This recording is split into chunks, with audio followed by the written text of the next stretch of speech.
Hoje a gente tem um modelo completamente descentralizado. A gente até tem um problema que tem gente demais dando opinião. Se você vai falar com o cliente, garanta que você tem o que falar, o que contar, que tenha densidade, que não seja, né?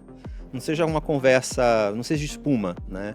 A nossa presença, ela pode não ser desagradável ali, mas ela não é desejada ali, né? Ninguém quer uma marca mediando a sua conversa na rede social. Ela é uma rede social, ela não é uma rede comercial. E eu falo muito que eu gosto que as marcas sejam um alvo móvel, né? Você pensa que ela vai fazer uma coisa, ela faz outra. Tá dentro do universo de coerência dela, mas não é necessariamente o que você esperava.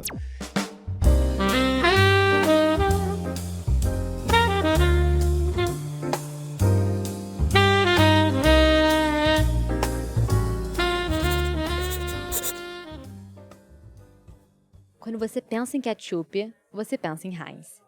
Uma marca que virou sinônimo de categoria, que saiu de um produto de prateleira em um mercado de bens de consumo e alimentos para se tornar uma espécie de vaca roxa de marketing. Mas a pergunta é como? O que a gente pode aprender com o CMO da Kraft Heinz, que começou na publicidade tradicional, ajudou a construir uma das marcas mais relevantes da cultura no Brasil, a Netflix, e hoje lidera o marketing de uma das maiores empresas de alimentos do mundo. Empresas diferentes, contextos diferentes, mas com algo em comum. A capacidade de transformar produto em conversa cultural. Ti, seja muito bem-vindo ao Slogan. Obrigado, um prazer estar aqui. Ti, a gente sempre gosta de começar esse podcast voltando lá para trás de como você entrou no mercado de trabalho. Tá bom. No caso, a gente tem algo em comum, que nosso primeiro trabalho foi no mesmo lugar. Foi, em tempos diferentes, diferentes. Na W Macan. Como é que foi sua jornada até chegar no mercado publicitário? Como é que foi essa escolha? Olha, acho que a primeira coisa que é importante pensar é que, como muito publicitário, eu não sabia exatamente o que eu poderia fazer em publicidade, né? Eu tinha uma visão muito limitada. Eu vou estar numa agência para criar, para escrever, para desenhar, né, para fazer layout. E na faculdade eu comecei a me tocar que tinha uma dimensão inteira daquele ofício que eu não conhecia, que era entender consumidor. E foi fazendo projeto de pesquisa na universidade que eu me aproximei da Macan, no Rio, na época, não era a W Macan ainda, que tinha uma parceria com a universidade, da UFRJ no Rio, onde eu me formei. Você fez publicidade e propaganda? Fiz publicidade e propaganda. E dentro desse programa eu acabei fazendo alguns projetos. A diretora de planejamento na época estava muito próxima dessa iniciativa e eu e uma colega fomos escolhidos para ficar lá, né? O mais interessante é que não tinha uma vaga formal de estágio. Foi basicamente um cavalo de Troia. Venham aí e a gente vai na insistência garantir que vocês tenham vagas. Então, assim, muitas aventuras, né? Tive meu período Harry Potter debaixo da escada, um computador para 2 pessoas. Olha só! Mas forma caráter, né? E qual foi seu primeiro trabalho lá? Em planner também, ó. Como planner, mas meu primeiro ciclo de trabalho foi muito focado em tendência e comportamento jovem, né? Que na época eu achava que era um problema específico das marcas com as quais eu trabalhava na época, mas aprendi que conectar com o público mais jovem, que vai ser o público dominante de consumo daqui a alguns anos, é o desafio para todas as marcas a todo momento. E eu fui, né, a cada cliente novo que entrava no meu repertório, eu falava assim, você também tem esse problema? Até que eu entendi que é um desafio para todo mundo. Né? E hoje é Gen Z, e na época era? Na época era Millennials. Millennials? Era Millennials. Era a minha geração. E também tinha isso, né, que era o fato da gente, né, a Karina, que era a estagiária que entrou comigo, que é uma super amiga até hoje, a gente passou por, né, muitas coisas divertidas juntos, a gente literalmente estava naquele público, né, que a gente estava tentando entender.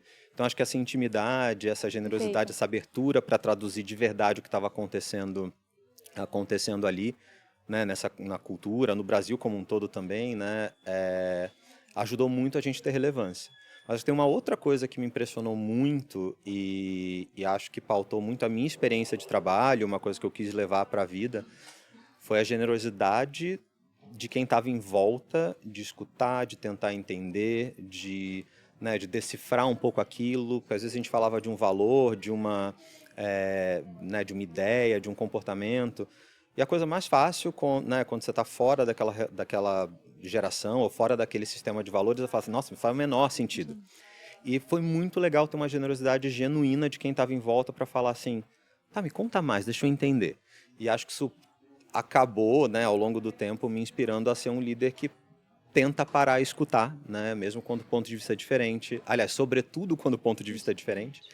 E é uma herança positiva dessa experiência lá do início do século, literalmente, não é exagero.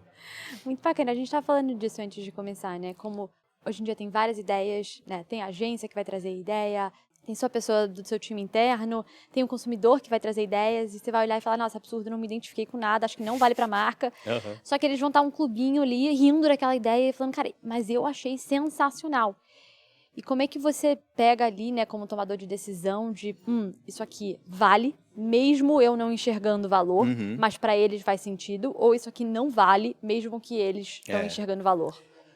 Nossa, Ju, essa é uma reflexão importante porque ela é meio arte e ciência, tá? Eu acho que primeiro você tem que estar disposto a, né? E a gente até estava antes de começar a entrevista aqui falando de um exemplo que eu vivi recentemente que tinha uma ideia que eu achava que era uma nota, um 6,5, um 7 ali no melhor dia, só que eu tinha toda a equipe muito animada e a agência muito animada também.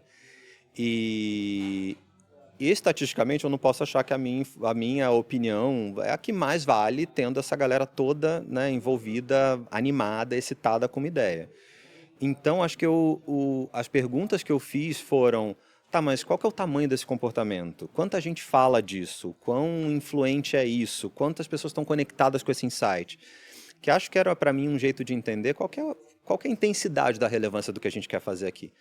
Se toca tanta gente de um jeito tão honesto, a gente vai fazer. Para mim era mais entender assim, poxa, a gente vai colocar energia nisso, dinheiro nisso. Tem gente suficiente, tem uma população suficiente que conecta com esse ponto de vista, que conecta com essa ideia.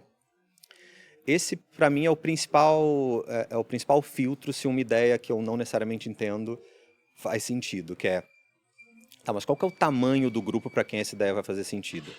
E uma vez que você decide fazer, como é que a gente vai capturar e expressar esse insight de um jeito que seja genuíno? Porque a pior coisa que pode acontecer criativamente é uma marca tentar adentrar um contexto e entrar nessa festa com roupa errada, Aham. né? Então, a gente, né, como marca, já é difícil a gente ser bem-vindo, a gente não pertence organicamente às conversas, né? Então, a gente tem que pedir uma licença muito bem pedida, né? Isso tem a ver com chegar com a linguagem correta, adicionar alguma coisa útil a essa conversa, amplificar coisas que já estão acontecendo nessa conversa e, enfim, né, saber nosso lugar.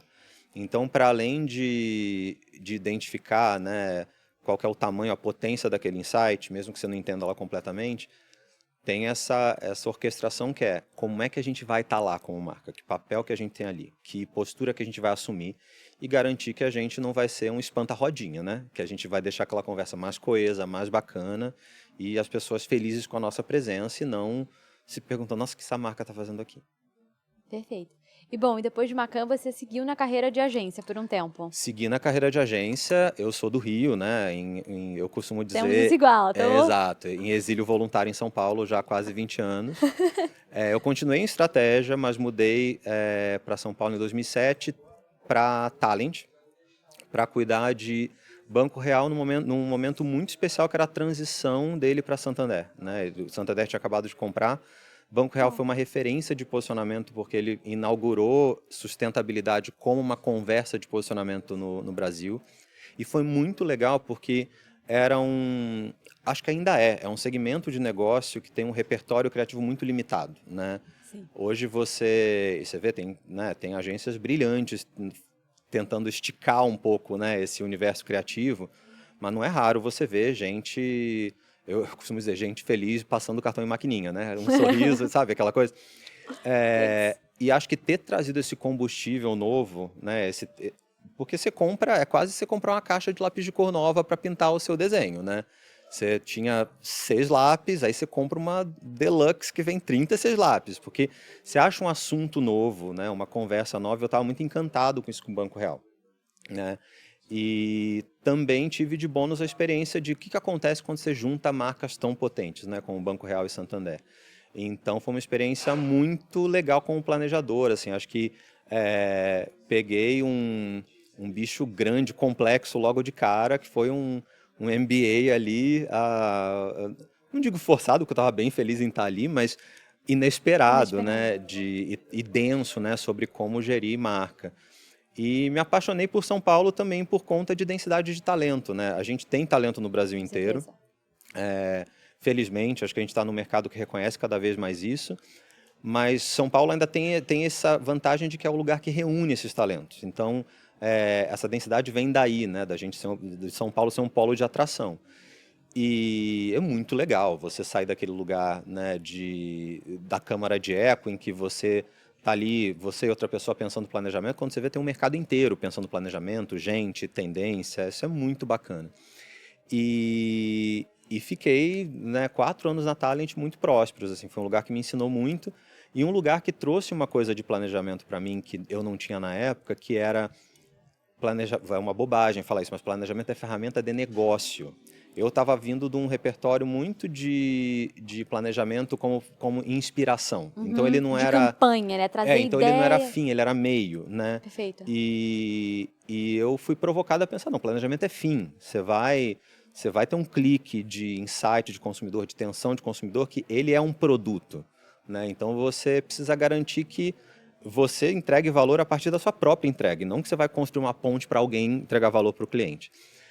Peguei, né, e acho que muito disso vem da oportunidade que eu tive de trabalhar com o Júlio Ribeiro, fundador da Talent, que trouxe planejamento como disciplina para o Brasil, né, numa época em que ele basicamente explicou o que era planejamento estratégico para CEOs do Brasil, né? E ele, justamente pela inteligência dele, pela capacidade de ser muito preciso, né, agudo ali nos insights, ele virou um grande conselheiro desses CEOs. E a exigência dele com os planejadores da agência é assim, olha, se você vai falar com o cliente, garanta que você tem o que falar, o que contar, que tenha densidade, que não seja, né, não seja uma conversa, não seja espuma, né? E acho que me deu um choque de o que o meu trabalho precisa ser para de fato ter qualidade, ter impacto de negócio, que eu carrego até hoje. Muito bacana. E quando a gente olha para o planejamento, tem muito dessa parte de consumidor, de tendências, de mapear, é quase que se fossem essas oportunidades culturais do momento. Uhum. Como é que você enxerga que surfar na cultura mudou lá atrás, quando você estava trabalhando com o Banco Real, versus agora? Eu acho que o que mudou, assim, né, não preciso dizer que cultura sempre existiu, eu acho que Sim. ela existe hoje de uma forma muito A mais forma- dinâmica e muito mais fluida, né?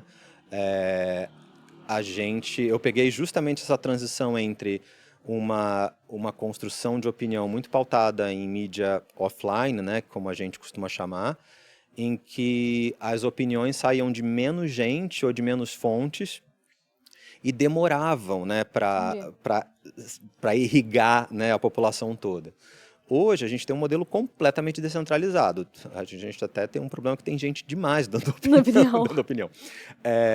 Mas a gente tem uma produção de conteúdo de ponto de vista muito descentralizada, né? A gente tem fenômenos culturais acontecendo com um volume muito maior, mas também com um ciclo de vida muito mais curto, né? Eu costumo dizer que meme envelhece igual leite, né? Tipo, muito mal. Então, você tem essa coisa que é uma coisa muito relevante hoje, vai ter uma vida útil de 2, 3 dias. Então, eu acho que acho que a diferença fundamentalmente é essa, né? Antigamente você tinha, antigamente, né? Eu tô Que é aquelas. naquelas eras, nos idos. Mas acho que há uns 15 anos atrás você tinha um tecido cultural que você conseguia mapear melhor. Falar assim, olha, eu vou conectar com isso, né? Eu vou Perfeito. conectar com isso. E você conseguia ser muito mais intencional e essas decisões duravam tempo. E a velocidade do meio também era essa, né? Exato, Tipo, você colocar uma campanha na TV, um out of home, demorava mais tempo. Hoje em dia você consegue surfar em super, cultura muito mais super. rápido, E, consequentemente. e essa é uma musculatura que a gente precisou desenvolver, né? Hoje a gente tem essa. É um rio com muitas correntes em que as coisas vão ficando mais e menos relevantes. Você precisa mapear esse monte de coisa de uma vez só, entender onde sua marca está, onde que ela não deveria estar e saber quando pular nesse rio também, né? Porque nessa das janelas de oportunidade serem muito curtas, você pode literalmente, né, mirar num bicho que no dia que você lançou não tá Não mais tá lá, mais. né? Aí você é o leite estragado. Né, e você é o leite estragado. Ninguém quer ser o leite Ninguém. estragado. Mas acho que para mim essa é a principal diferença, né? A velocidade e a descentralização. Perfeito. Bom, depois do seu tempo em agência, você chega em Netflix, que tinha o quê? 3 anos de marca naquela época? Tinha 3 anos de chegada na América Latina, né? No Brasil. Mas eu cheguei num momento de reboot, né? A marca tinha chegado na América Latina com uma lógica meio de escala, né? Vamos comprar conteúdo para todo mundo e vamos usar programmatic para lançar, né? É um produto cultural, não colou, né, nessa primeira tentativa. E aí eles, na segunda tentativa, eles fizeram uma coisa muito legal que foi, poxa, vamos... Não colou comprar todos os títulos. Não colou com o consumidor, porque assim, era uma marca nova, estrangeira, que não necessariamente conseguiu dizer a que veio, né? Porque se tem uma Entendi. coisa comum à América Latina inteira é que a gente tem na indústria de mídia ícones muito fortes. Então, para você entrar ali e dizer que você vai pagar por conteúdo, mas você tem tanta TV aberta forte, você tem o YouTube também, o que é que você vai fazer Entendi. exatamente? Então, o né? primeiro lançamento não funcionou da Netflix. Não funcionou, né? Teve uma discussão na época sobre, poxa, a Netflix deveria estar na América Latina ou não. Felizmente, né? A Graças a resposta Deus. foi sim. E eu participei dessa segunda onda de lançamento. Como foi esse lançamento de Netflix no Brasil? Cara, foi uma coisa engraçada, né? Porque eu tava na Cubo, né? Que foi minha agência depois da Talent. Eu era CCO lá e depois acabei virando CEO e CCO da agência. E a Netflix procurou a Cubo para ser a Agency of Record dela aqui no Brasil. Legal. Né? Mas no final das contas a gente perdeu a concorrência, mas eu ganhei meu job. Fui convidado para liderar marketing na Netflix. Valeu a E eu me pena. apaixonei pela cultura ainda na concorrência. E eu falo que assim, quando você se apaixona por cliente na concorrência, que é um momento, né, árido da relação, né, em Sim. que todo mundo está estressado, cansado, Só tem que prova melhorar. que tem alguma coisa muito legal ali. E de fato tinha. E foi muito legal, porque para nós, acho que na ocasião tinha um entendimento que era as pessoas não conhecem a gente, né? A gente vai precisar educá-las sobre o que é streaming. Os Estados Unidos ainda tinha tido TiVo, que era aquele aparelho que você colocava, né, ligado à TV a cabo, e você programava ele para gravar as coisas que você queria ao longo do dia. E você chegava em casa e você assistia a série que você queria, como a gente assiste hoje no streaming. A gente no Brasil não tinha tido esse degrau de educação, né? A gente está partindo de TV linear para streaming. Então, assim, para nós foi muito importante entender qual que era a estatura da marca, o entendimento do serviço na época, para delinear um papel mais claro para a marca, para o brasileiro. E o que a gente criou foi justamente isso, a ideia de uma família que está se dando conta de como o streaming vai fazer Funciona. parte da vida Vocês dela. tiveram que educar a categoria. E a gente assinava Muda Tudo, porque literalmente era isso que acontecia, né? E esse Muda Tudo, ele tanto servia para descrever o que estava acontecendo com a indústria, mas também para tocar nessa coisa curiosa que o brasileiro tem. O brasileiro adora produtos que mudam tudo, né? E essa formulação simples foi bem de propósito, porque assim, cara, a gente tá aqui para mudar o jogo, para transformar isso numa outra coisa. Então foi um pensamento muito deliberado de trazer isso, né? De garantir que a gente estava tanto descrevendo o que estava acontecendo com o mercado naquele momento, mas ao mesmo tempo criando essa sensação de ou você está dentro ou você está fora. Entendi, de FOMO. De FOMO, exatamente. E vai ser muito mais legal se você estiver dentro. E colou bastante. Falou bastante. E o que muda, né, num profissional de marketing? Como é que você tem que olhar diferente para uma empresa que o conteúdo e entretenimento é o produto? Porque geralmente você faz isso como estratégia de marketing, mas no caso de Netflix, Exato. era o produto em si. É o produto. Eu acho que tem algumas coisas, primeiras coisas impressionantes, né? A relação do consumidor com o entretenimento talvez seja uma das relações mais honestas que uma pessoa tenha com o produto. Porque você literalmente vai ver gente que vai assistir 1 minuto, 2 minutos da série que ficou sendo produzida por anos, vai parar de ver e nunca mais vai voltar. Né? De uma honestidade, né? E uma franqueza de escolha muito grande. Né? E acho que você passa a respeitar, não que eu não respeitasse antes, mas você passa a respeitar a vontade do consumidor de um jeito, com uma intensidade diferente. Porque você sente você o tempo inteiro está vivendo aquele momento zero da verdade ali em que a pessoa vai te escolher ou não. Né? Então isso reforça muito esse poder de escolha do consumidor. Você vê isso acontecer o tempo inteiro em todas as métricas que você vê. Começou tal show. Que legal, a gente reteve essa quantidade de gente. essa galera que abandonou. Então, ao ver, né, as pessoas diariamente tendo esse poder, acho que isso mudou, né, me impressionou muito.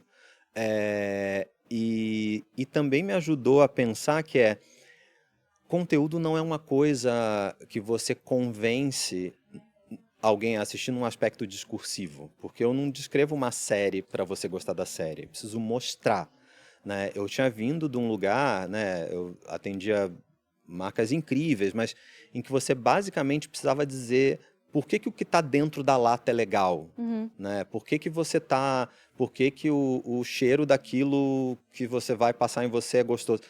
Ali não, você precisa mostrar o conteúdo, né? O seu produto vai ser exposto de uma maneira tão direta, não mediada para as pessoas, né? Um trailer é um negócio tão potente, porque não tem o que esconder, o produto vai estar ali.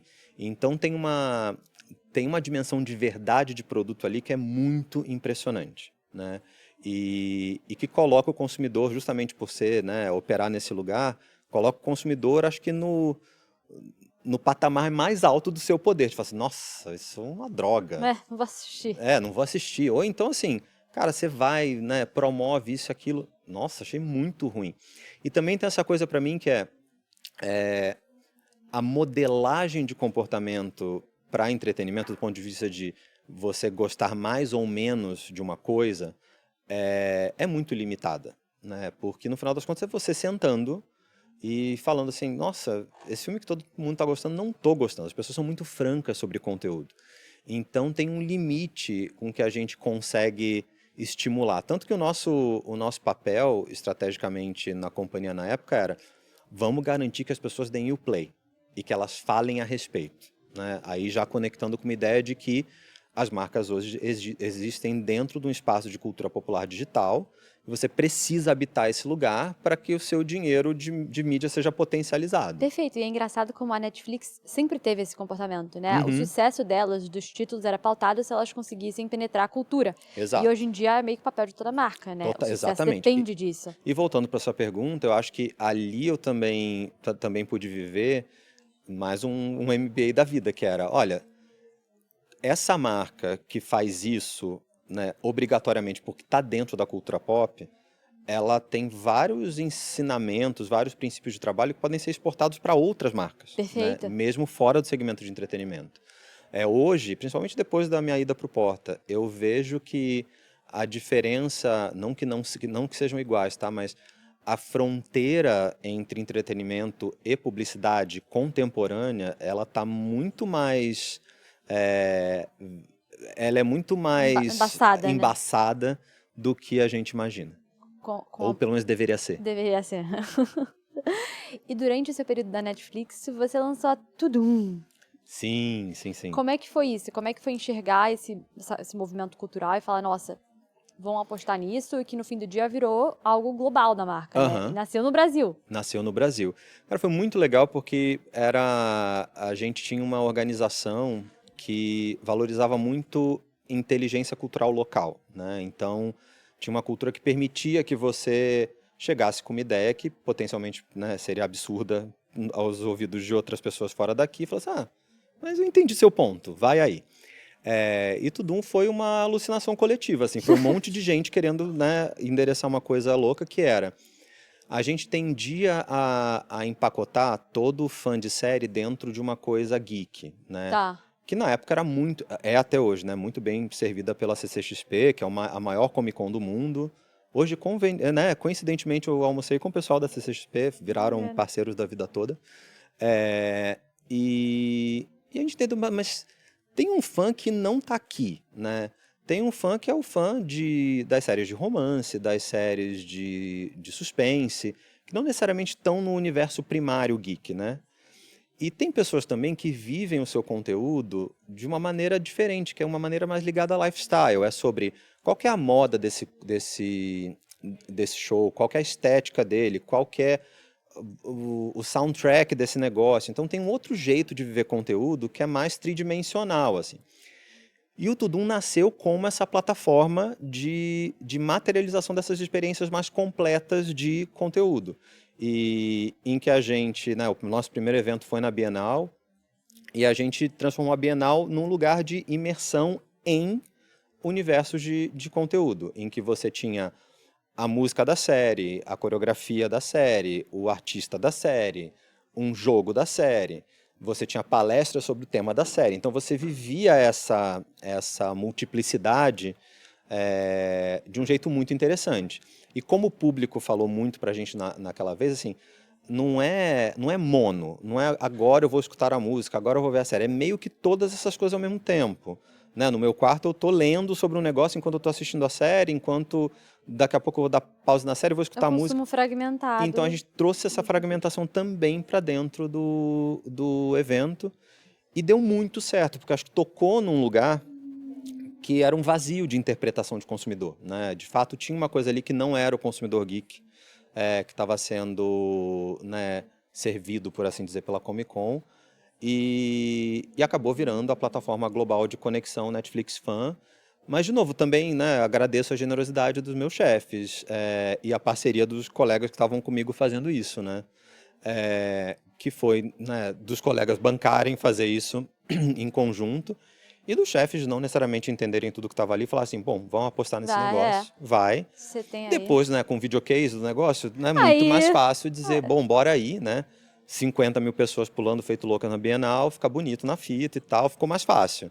Mas até então tava, né, eu tava assim meio, ai, tomara que dê Vem, certo. pessoal. Mas esse medinho é bom, ele é bom, sinal né? de boas coisas, Quanto maior o medo, dizem, maior a oportunidade. E eu acho que você também está operando fora do que está Zona de mapeado, conforto, né? Seja, Então, assim, você tá empurrando o mercado para frente, né? Você tá ali, né, abrindo trilha na floresta. Eu acho que é a melhor sensação para se ter. E bom, aí você chega em Heinz, mas antes passa por Portas Porta do dos Fundos. Isso. Então você sai de uma plataforma e vai... Eu me apaixonei por entretenimento, né? De novo, todas essas especificidades de entretenimento me deixaram fascinado. Eu literalmente queria aprender como que faz série, como que faz filme, né? Eu queria entender sobre o negócio de entretenimento. Eu vi aquilo, né? A Netflix tem uma cultura muito integrada, as áreas estão muito próximas. Eu vi aquilo, mas não tocava naquilo porque tem gente mais do que competente cuidando daquilo, né? E a minha curiosidade acontecia, sei lá, uma vez por mês, quando eu tinha um papo, né? Eu queria saber daquilo. E Netflix, desculpa. E o Porta, ele tinha uma combinação de elementos muito legal, porque tinha uma vaga executiva, né, uma posição de CEO, eu sou uma pessoa muito ligada à cultura corporativa também, né, e entretenimento está num processo de evolução de cultura, né, corporativa, achava que podia ter um impacto nessa dimensão também. Tem um trabalho de marca de bastante tempo, né, que está ali, essa é uma área que eu entendo, e tem esse pedaço de entretenimento, né, que eu entendi um pouco, mas podia entender mais. E fui muito por conta dessa tríade, né, dessa convergência de coisas e viver ali um pouco mais perto do entretenimento de quem faz, né, e não de quem necessariamente desenvolve e promove, que é o caso da Netflix. Nada mal para o mundo que a gente vive hoje, onde é que todas as marcas estão sendo provocadas a Nada empreender, mal, né? exatamente. E ano passado você chega em Heinz, Exato. em Kraft Heinz. Qual era o momento de marca deles naquela época, né? Ano passado? Não faz tanto tempo. Parece, né? De novo, parece uma década, mas eu acho que para as marcas, o tempo relativo que passou foi um tempo muito grande, porque eu acho que aconteceu muita coisa nesse ano.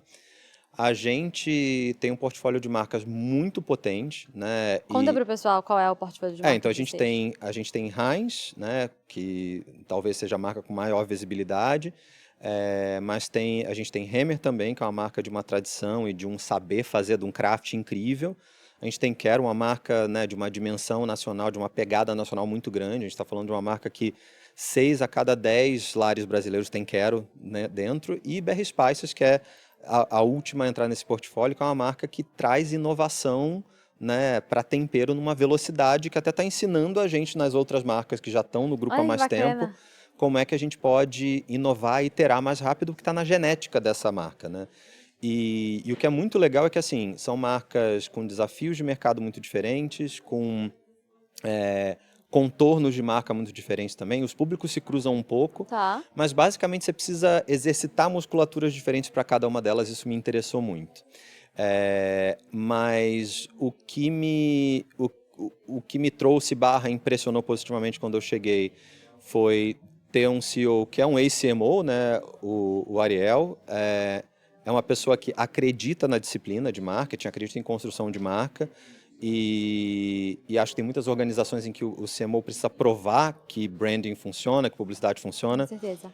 Já graduei desse momento da vida, assim, já queria entrar num lugar, né, que a pessoa acreditasse, né, no meu ofício. Já fiz esse trabalho Já antes. fiz esse, já cumpri isso. E pelo contrário, né, tem alguém ali hoje, né, que é um super parceiro e tá, né, e quer ver o marketing cada vez mais potente, pulsante. Mas respondendo a sua pergunta sobre o momento das marcas, eu acho que elas estavam num vácuo estratégico mesmo. A gente tinha feito uma mudança muito grande, a gente estava fazendo uma mudança muito grande de estratégia na época, né? Trocando o pneu de uma estratégia antiga que não fazia mais sentido e começando a executar uma estratégia nova. Então a gente não tinha executado nada para as marcas dentro desse contexto novo. E para mim era um momento muito excitante também, que era pensar, tá, mas como é que fica a expressão dessa marca? O que ela fala agora, né? E, e também vendo, né, que a gente estava, depois de alguns anos, tentando entender onde estava o trilho da companhia, no momento em que finalmente a gente voltou a ter 3 prioridades, né, comuns à empresa inteira. Você consegue falar delas com qualquer pessoa, né, seja ela de que área for. Estava tendo uma reunião com o pessoal de pesquisa e desenvolvimento que está na minha organização hoje. Ontem eles falaram assim, cara, está muito impressionante como a gente chega com alguém de operações, né, que gere a fábrica, e a pessoa, e o que a gente vai fazer já está pronto, porque a pessoa já sabe o que a gente precisa. Né? Então, para mim também foi uma baita lição de como clareza estratégica, uma estratégia bem difundida, ela é um baita asset de negócio. Mas aquele momento foi um momento de, beleza, o alicerce está aqui quase construído, a gente ainda refinou essa estratégia nova, né, um pouquinho mais, mas foi sobre fazer, né? Foi sobre colocar essa visão nova na rua. E se você tivesse que escrever em uma palavra, assim, o que era essa visão nova? Priorização. Priorização. Que é uma coisa muito difícil nos dias de hoje, né? Principalmente quando você tem 4 marcas. É muita muita marca, muito assunto. E você comentou sobre pesquisa e desenvolvimento tá dentro do seu time, né? Como CMO, o que mais está dentro dele? Hoje tenho 4 áreas comigo. Uma é a IMC, que é Integrated Marketing Communication, que talvez seja o mais tradicional que você espera da área de marketing, que é quem cuida de social, campanhas e tudo mais. Você tem Consumer Marketing Insights, que é a área que cuida de pesquisa de consumidor, que, né, eu adoro, comecei minha carreira fazendo isso, e que ajuda a gente a decifrar a demanda das pessoas, o que elas precisam, como é que a gente pode ser relevante para o consumidor. A Kraft Heinz é uma companhia muito focada nisso, e a gente teve oportunidade de investir muito mais em consumidor. Aí calhou que foi um encontro de vontades, né? Eu e a Ariel, a gente acredita muito nisso. E nesse momento de transição estratégica foi muito legal poder conectar nossas perguntas com pessoas que iam pegar aquilo e debater, né? E seja num grupo de pesquisa, seja num sprint, mas a gente podia ouvir as pessoas. E não só as pessoas de São Paulo, ouvir o Brasil sobre, né? A gente tem uma ambição de que todas as nossas marcas tenham um vulto nacional. E você não dá para entender o Brasil sentado numa cadeira no escritório em São Paulo, né? Você precisa, mais do que curiosidade, eu diria, você precisa conectar com essas pessoas. E pra rua. Exato. Não necessariamente pra rua, né? Porque hoje em dia também tem mas social, e até elas até também, né? elas. Porque eu acho que a gente olha muito o mercado, mas numa lógica de que, me conta você daí como é que é, mas você está sempre com essa perspectiva de que o gabarito, né, o standard é o seu lugar, a sua cidade, os seus valores. Eu acho que quando você se desloca para o lugar do outro, você também sente o ambiente daquela cidade, o som, o cheiro, as vontades, os barulhos, os conflitos de uma outra maneira. Então, poder reconectar com o consumidor foi muito importante nesse período. Então, tem CMI, e tinham 2 áreas que eram completamente novas para mim, que é a inovação, que é quem começa a modelar vontades do consumidor e gaps de consumo em conceitos de produto. Muito bacana. Que é demais. E pesquisa e desenvolvimento, e aí essa, assim, foi uma esticada muito grande para mim, mas fascinante, que é quem torna possíveis as tecnologias, as formulações que fazem esses produtos irem para o mercado depois. E que também ajudam a gente a se preparar para as vontades futuras do consumidor, né? A gente tem um consumidor que quer comer que tem dado preferência a produtos clean label, né? Com rótulos mais simples, derivados de ingredientes mais simples. A gente precisa de soluções industriais para isso. Algumas delas vão demorar alguns anos para estarem disponíveis. Quem que está olhando para isso? Pesquisa e desenvolvimento, que vai garantir que quando a gente começar a produzir uma determinada coisa, a gente vai ter essa tecnologia pronta, né? Indústria também é isso, né? Eu costumo lembrar muito das ideias que eu tinha de produto para os meus clientes no passado. Falo assim, vamos criar não sei o que, um tal produto numa tal embalagem. E eles falam assim, Thiago, não é tão simples. Hoje eu entendo porque não é tão simples. Né? É uma máquina hiper bem lubrificada de fazer com eficiência, com muito cuidado, com muita qualidade, os produtos que a gente entrega. Então, né, não é como você troca de roupa que você vai criar um SKU novo.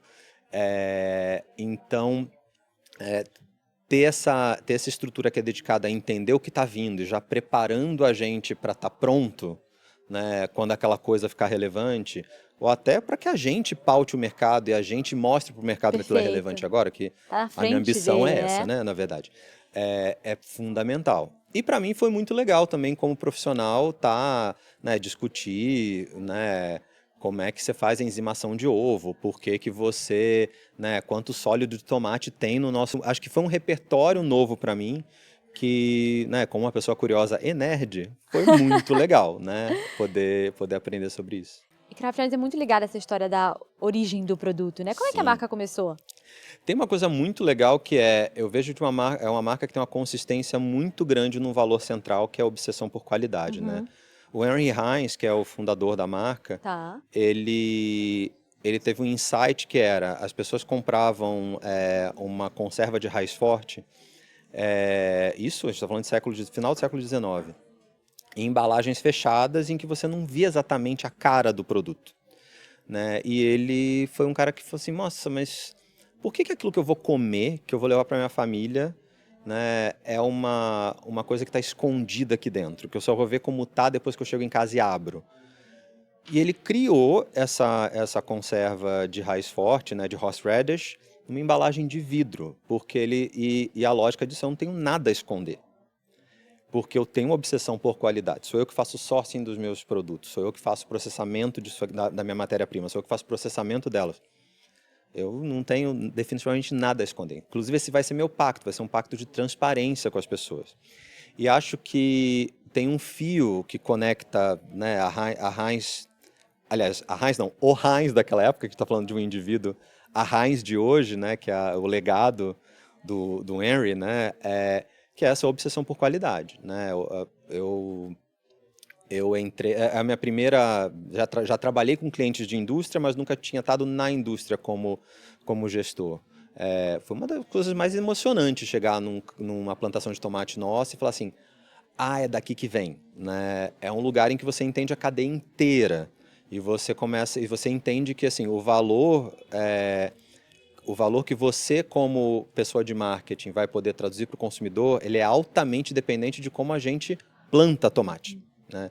Então, tem uma sofisticação nessa cadeia, né, nessa cadeia de valor, que é muito diferente, é muito legal, né? E eu vejo que o consumidor, né, nessa era de transparência, em que está todo mundo discutindo verdade, né, discutindo fato, poder ter ótimas histórias de origem de produto, né, é um diferencial competitivo muito grande, né? Então, para algumas essa história está manifestada de um jeito mais literal, que é o caso das nossas plantações de tomate. Outras vão estar de um jeito mais subjetivo, que é assim, a obsessão que a gente tem de ter a maionese mais saborosa do mercado e como é que a gente protege uma fórmula de um jeito que é diferente do que o mercado produz, mas é porque a gente acredita naquela fórmula, ela deveria ser feita daquele jeito, a gente não faz concessões sobre ela. Então, assim, tem um eco desse mito de origem lá de trás em todos os produtos que a gente faz hoje, mesmo os novos. E é muito legal quando a gente vai inovar, a gente partir desse template que mas onde é que está a nossa obsessão aqui? É da minha essência, né? E eu acho que quando você tem identidade, personalidade, que essas histórias certamente trazem para a marca, é muito, não sei se é mais fácil a palavra, mas é muito mais autêntico quando você entra dentro de conversa. Total, né? total. Ajuda vocês a construírem marca e, putz, eu não tô só aqui, eu tô movendo no speed of culture. Ju, tem uma coisa, isso eu aprendi muito na Netflix, que quando você tem uma proposta de valor bem resolvida, de produto e de marca, você fica habilitado a falar de outras coisas. Porque quando você não resolveu sua entrega básica, seu trato básico com o consumidor, ele não vai deixar você falar de outra coisa. Porque se eu começar a falar de origem de tomate e as pessoas não estão satisfeitas com o meu produto, elas não vão escutar que eu estou falando da origem de tomate. Elas vão começar a reclamar do problema que elas têm no nosso produto. Que não é o caso. Então, assim, o fato da gente ter consistentemente entregado bons produtos, né, com essa marca, permite que a gente comece a falar de outras coisas complementares a essa relação. Então, a gente teve a chance para a Heinz, por exemplo, de contar da história de origem, né, da superioridade dos nossos tomates. Se a gente, imagina, se a gente não tivesse um produto de altíssima qualidade, qual que seria a coerência de você fazer uma Nenhuma. campanha de superioridade de tomate? Então, para mim, e também é uma lição e uma reflexão. Lição é demais, né? Nos dias de quantidade de incerteza que a gente vive hoje, chamar de lição é uma pataquada. Desculpa, gente. Mas acho que é uma reflexão importante que é: a nossa marca está pronta para falar do quê?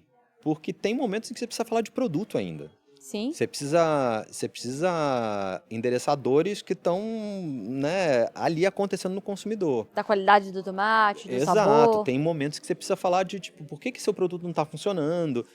Eu acho que esse entendimento do que é possível uma marca falar é uma discussão muito honesta e muito difícil, E né? como é que você dividiria hoje, assim, de uma forma simples, o que deveria ser produto e o que deveria ser posicionamento numa comunicação?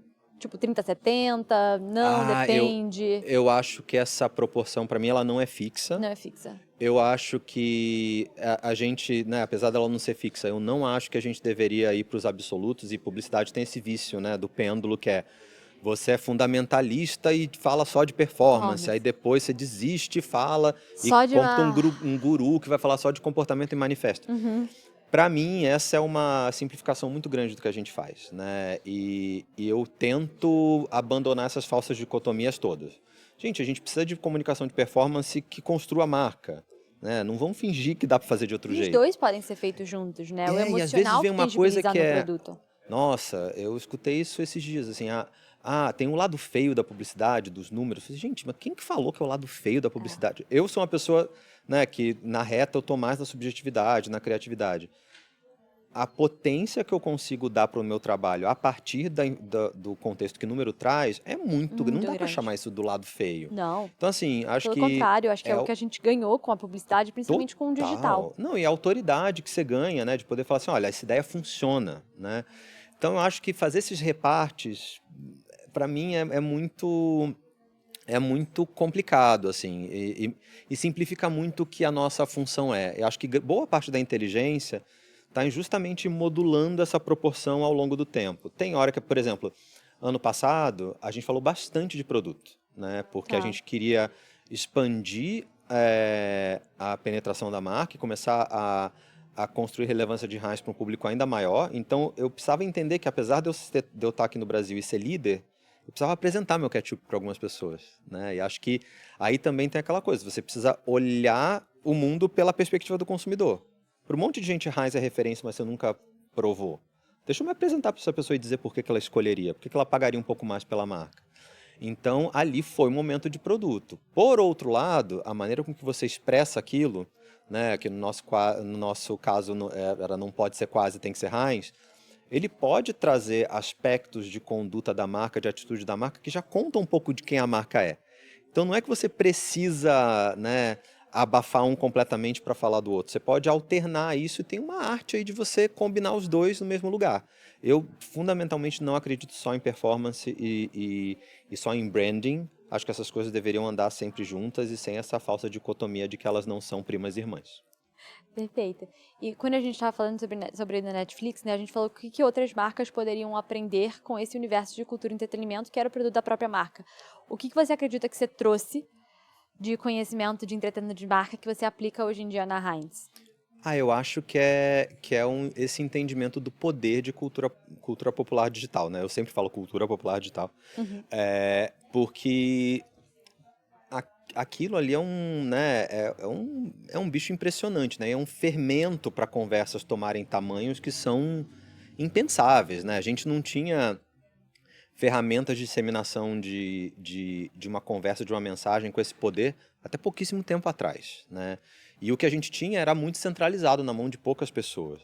Então, você aprender a conviver nesses espaços, né? E saber qual que é o seu lugar numa rede social, o que você pode falar, o que você não deveria falar. Puxa, isso para mim é muito legal, né? E acho que foi uma herança que eu trouxe da Netflix, porque como você falou, você não tem opção, né? Como uma marca de entretenimento, não está naquele lugar que pauta o que as pessoas vão assistir no final de semana. Mas esse lugar também pauta o que as pessoas vão colocar no sanduíche delas, né? Só que como isso está um pouco, às vezes, um pouco mais distante das conversas mais cotidianas que as pessoas têm, você começa a ter que criar essa arte de como é que você coloca, né? Como é que você costura a sua marca e o seu produto num assunto que seja pertinente a essas plataformas. Lembrando que a nossa presença, ela pode não ser desagradável ali, mas ela não é desejada ali, né? Ninguém quer uma marca mediando a sua conversa na rede social. É uma rede social, ela não é uma rede comercial. Mas eu acredito profundamente de que marcas podem transformar o conteúdo das redes e a experiência das pessoas numa coisa melhor. Mas acho que é muito importante a gente guardar essa reflexão que a gente pede permissão para estar ali toda vez que a gente tá, né? Toda vez que a gente fala alguma coisa. E a gente precisa deixar esse valor. E muitas vezes isso tem a ver com entender que as redes sociais e essa cultura popular digital, ela não é sobre você falar o que você quer, é você falar o que é relevante para as pessoas. Então tem muitos assuntos que eu, como Heinz, como Hemer, como Quero, como BR Spices, quero contar, mas se eles não tiverem no repertório de conversa das pessoas, no tom das pessoas, é melhor não contar, né? Então acho que é um exercício de uma humildade que a gente precisou adquirir nesses últimos tempos, cara, não é mais sobre você comprar um determinado número de impressões, né, de inserts na TV e, né, milhões de pessoas vão assistir sentadas sem debater, questionar. Cara, não, você está no meio de um grande fluxo de conversa no qual você é um visitante e você precisa ficar renovando seu visto de permanência ali o tempo O tempo inteiro, inteiro. né? Fazendo coisas legais, relevantes, né? Entendendo qual é o seu papel na conversa. Mas eu diria que a principal herança é esse entendimento de que não dá para gerir marca sem você estar nadando, né? Não de braçada, porque às vezes a correnteza te leva, mas tentando nadar dentro desse espaço. Perfeito. E pra mim, vocês, eu falei antes, eu amo a Heinz. Obrigado. Assim, quem leu o Trend sabe que eu tô sempre colocando as campanhas que vocês fazem por lá. E vocês, pra mim, são uma marca que conseguiram conversar com a Gen Z e conversar com a cultura também. Perfeito. Como é que funciona você criar campanhas que, vão trazer ali o posicionamento de marca, vão lançar o produto que vocês querem lançar, como vocês lançaram o Ketchup Zero, versus também a campanha que vocês fizeram do Baiano, que foi 100% vamos entrar aqui na conversa. Beleza. Ju, eu vejo tem três tipos de ideia para mim, né? Tem as grandes ideias, que assim, na verdade não são ideias, são campanhas que a gente planeja para o ano, né? A gente sabe, né? E em indústria você precisa planejar com uma antecipação, porque é uma grande máquina se mover para colocar um produto na rua. Então, assim, eu comecei esse ano sabendo quais são minhas três campanhas grandes, onde, né, a maior parte do meu dinheiro vai. Então essas são as campanhas que vão ser campanhas com mais cara de campanha mesmo, estrutura de campanha. Perfeito. Vão ter um filme, uma ativação, mas, né, vão ter aquele cardápio de campanha integrada. Isso é para posicionamento e lançamento de produto, essas coisas. Quase sempre isso. Entendi. Uma pergunta sobre lançamento de produto. Quem dita qual produto deve ter mais foco?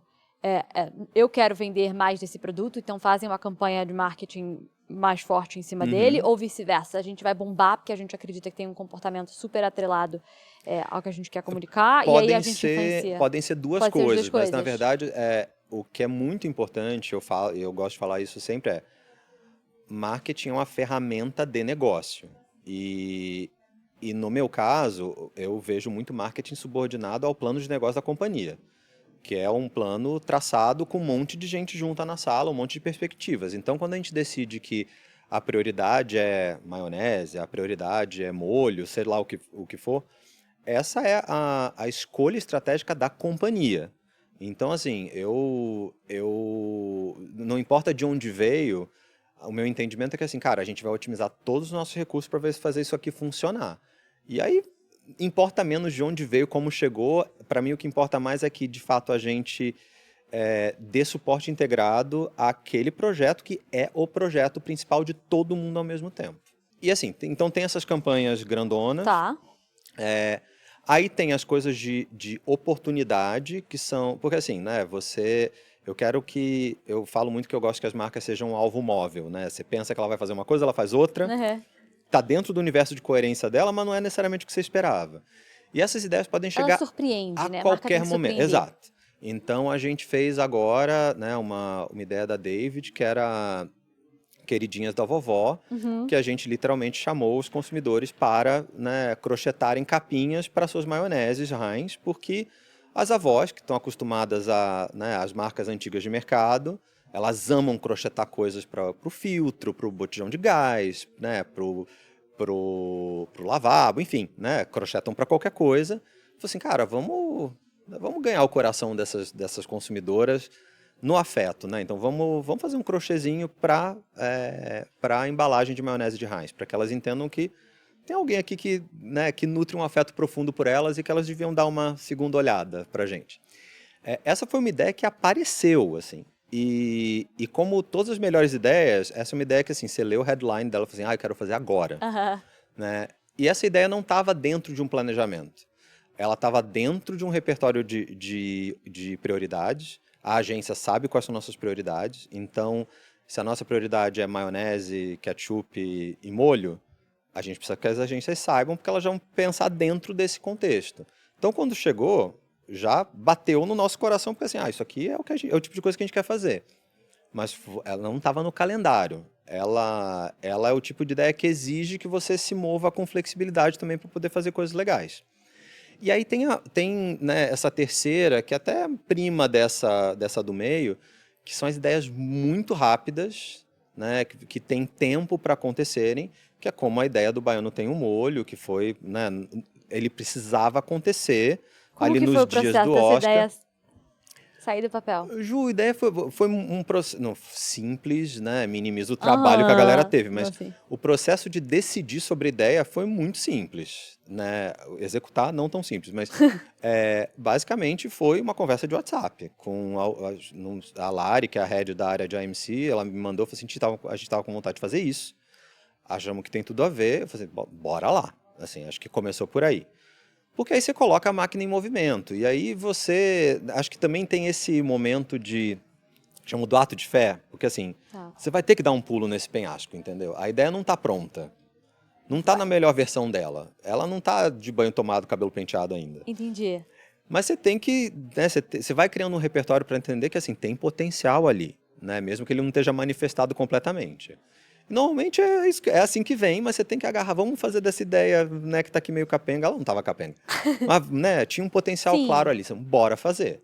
E aí a agência já vai perseguir aquilo de um jeito bacana. Agora, o que é muito importante como cultura e atitude nesse contexto a Heinz é uma cultura a Kraft Heinz é uma cultura do fazer, né? Então, a Lari, ela já me traz a coisa numa lógica que não é de, posso fazer isso aqui? Não, ela já me trouxe assim, cara, te trouxe para você tomar uma decisão executiva comigo. Tá tudo pronto Gostaríamos de fazer isso aqui, por causa disso, tem clareza de negócio, bora fazer?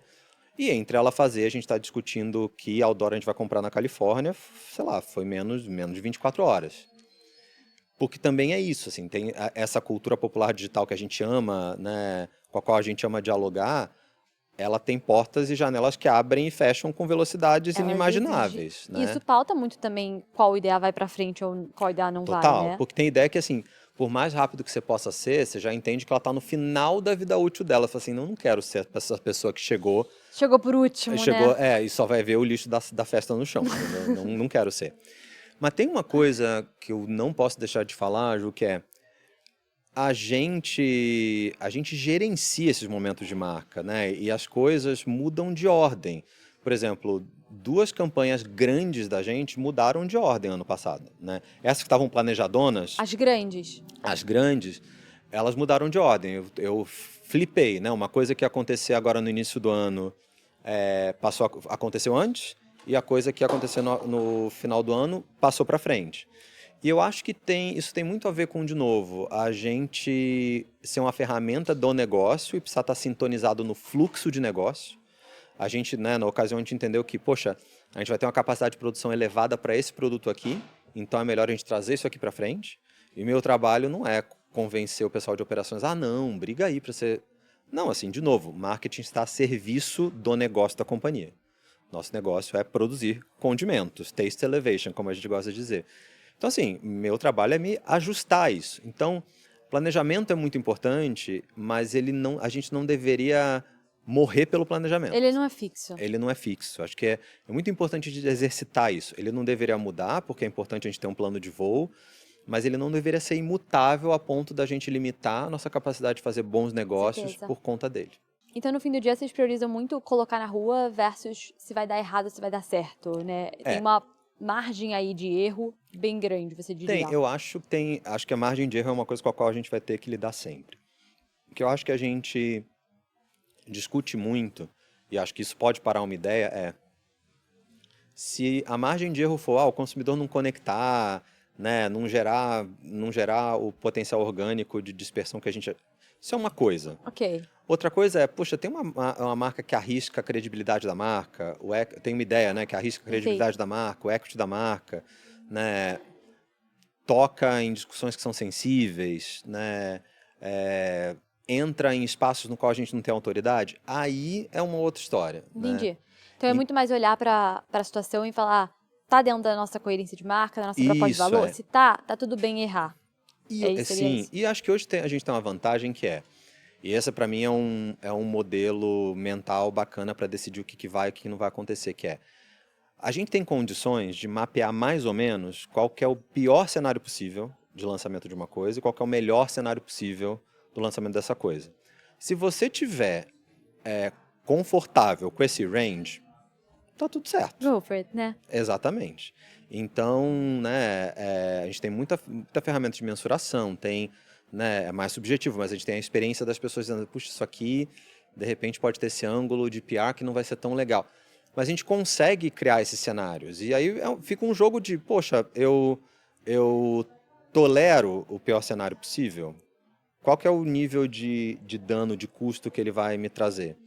Acho que isso ajuda muito a tornar essa decisão que parece muito, né, difusa, uma coisa mais prática e me ajuda muito. Perfeito. E quando vocês vão colocar uma campanha na rua, você já tem os principais canais que vocês distribuem aquilo ou ele varia muito dependendo da campanha? Como é que é feita essa escolha? Depende muito da campanha e eu costumo dizer que não tem planejamento de mídia pronto se a ideia não está pronta. Né? Eu acho que algumas ideias se prestam para algumas coisas, outras não se prestam para essas coisas. Eu acho que o plano de mídia precisa ser moldado a partir da ideia. A partir da ideia, né? É óbvio que você vai ter ferramentas que vão estar presentes. Hoje, assim, não dá para você não lançar uma ferramenta em digital e em social. Sim. Né? Uma campanha em digital e em social. Mas, ao mesmo tempo, o reparte desse dinheiro e até utilizar uma mídia improvável, né? Sei lá, você quer usar lambe-lambe, você quer usar...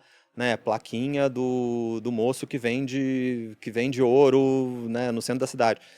Eu acho que são essas coisas mais legais, né, que ficam à margem de um plano de mídia tradicional, que eu acho muito legal explorar para a gente pensar no que a gente pode fazer que não é frequente, mas que para essa ideia é perfeita. Então, para mim, acho que, né, eu espero das áreas de mídia uma liderança conceitual no projeto, que às vezes é até estranho para a própria equipe. Que eu fico, mas o que você acha disso? Aí a pessoa fica assim, com aquela cara, mas nunca ninguém me pergunta isso. Eu falo assim, mas mídia é ideia, né? A maneira com que você leva para a rua as coisas é muito importante. A gente teve, justamente para... Veja, a ideia de O Baiano Tem um Molho é uma ideia de mídia. Ela só funcionou naquele placement, né? Sim. E a gente só fez porque a gente pôde comprar aquilo ali. Se não tivesse mais outdoor disponível em Los Angeles, não ia ter. Não ia ter. Queridinhas da Vovó teve uma execução de mídia tradicional, que foi um abrigo de ônibus na Paulista, em que a gente materializou aquela história e transformou aquilo numa antena para propagar a ideia para o Brasil inteiro. Vocês apostam muito nisso, né? De escolher um lugar e ampliar com o digital, né? Um lugar offline, exato, eu digo, e trazer a ampliação de mídia. Porque a conta do offline para alcance, ela é complexa, ela né? É complexa. Você não vai conseguir fazer uma ideia dessas de dia a dia, né? Os stunts, como a gente chama, com verbas de mídia robustas, não tem conta que feche. Então você precisa muito dessa combinação de um lugar em que você materializa a coisa e uma inteligência para garantir que tem antenas em volta daquilo ali propagando aquela história. Tem um trabalho muito interessante no entorno dessa ideia de influenciadores, tanto que já crochetavam quanto influenciadores que têm relação com suas avós, que estavam juntos e garantiram milhões e milhões de views para esse projeto, Perfeito. que não foram comprados via mídia tradicional. Creators para vocês entram em mídia. Entram em mídia. Como que vocês têm trabalhado? A gente tem um trabalho que é quase curatório, assim, porque acho que eu gosto de começar pensando que é o que faz um creator ser respeitado e ser assistido, né, e construir uma reputação para ele. É o ponto de vista editorial dele. Então, acho que o mais importante é que a gente consiga encontrar contextos de produção de conteúdo em que para a gente estar presente, a gente não precisa virar o conteúdo do criador do avesso, né? Tá. A gente precisa conseguir entrar ali organicamente. E da mesma forma, né, eu estava falando da importância da importância de entreter as pessoas, garantir que seja lá o que a gente fizer com a marca, né, na relação com esses creators, que seja uma coisa que as pessoas curtam como qualquer outro conteúdo que essa pessoa fez, né? Então, quanto menos eu puder diluir a fórmula de criação de conteúdo que já existe naquele canal, né, a visão editorial daquele creator, melhor, né? Heinz ajudando, ou Quero, né? Quero usa muito o influenciador também, ajuda aquele creator a fazer mais um conteúdo muito bacana, né? Mas para mim a lógica precisa, a gente não pode ser colonizador do creator. A gente precisa entender que a gente está pegando emprestado um contexto criativo e que o melhor uso possível que a gente vai fazer dele é a gente se integrar a um padrão de linguagem, de estética que já existe versus a gente chegar lá e pinta o backdrop de vermelho. Você pode segurar o tempo todo. Não, a embalagem. Acho que tem essa sutileza que é importante. Você diria que é parecido um pouco como marcas fazem product placements em filmes? É quase isso, né? Acho que o filme, né, às vezes você tem a sorte de comprar um placement que vai durar, né, anos, Sim. né? Eu fico sempre fascinado quando eu estou vendo um filme antigo, eu vejo um product placement de uma marca e falo assim, nossa, mas olha o valor que você está entregando até hoje. Eu acho que tem uma diferença no que você leva para casa num placement. Eu acho que essa questão do comparar o conteúdo do creator com o product placement, eu acho muito interessante porque tem uma coisa que de fato tem em comum, que é a coerência editorial, né? A gente precisa pensar que o lugar da marca precisa ser legítimo, da mesma maneira que, né, seja no conteúdo do creator quanto na série. Acho que na série, no filme, os produtos são diferentes, né? No sentido de que a vida útil de um conteúdo de creator ela é menor, né? Você até pode rever um conteúdo, mas é muito difícil. Ele tem uma vida editorial bem cíclica, né? Ele começa e acaba mais rápido. O filme eu acho fascinante, né? Às vezes você assiste um filme de 20 anos atrás, você vê um product placement lá que está entregando impressões até hoje, né? Então tem uma coisa diferente ali, né? Do ponto de vista de o que você está comprando como marca. Perfeito. Mas essa costura, né, ali precisa ser feita com uma delicadeza que às vezes a gente como indústria não tem, né? Mas só fica bom se a gente tiver. Perfeito. E bom, antes de a gente chegar no nosso bloco final, qual dica você daria para quem quer construir marca em 2026?